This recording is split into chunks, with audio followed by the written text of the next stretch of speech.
hi friends अंदरिकी good morning इगो नेनैते चाय पेट्टुन्ना మీరు చాయ్ పెట్టిండ్రా friends తాగిండ్రా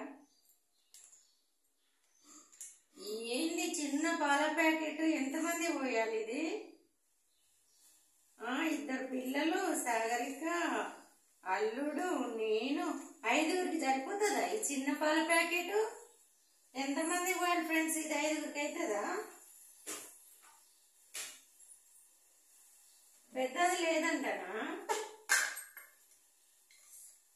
సరే ఫ్రెండ్స్ ఇగో డికాషన్ పెట్టుకొని డికాషన్ మరిగిన తర్వాత పాలు పోసుకుంటే టేస్ట్ బాగా వస్తుంది చాయ్ మీరు కూడా ఇట్లనే చేయండి డికాషన్ పెట్టి డికాషన్ మరిగిన తర్వాత పాలు పోయండి చాయ్ బాగుంటుంది పొద్దున్నే కొంచెం అల్లం టీ తాగితే డబ్బు దొరకట్లేదు మైండ్ ఫ్రెష్ అవుతుంది అల్లం టీ తాగితే పొద్దున్నే ఓకేనా ఫ్రెండ్స్ మీరు కూడా ఇలాగనే చేయండి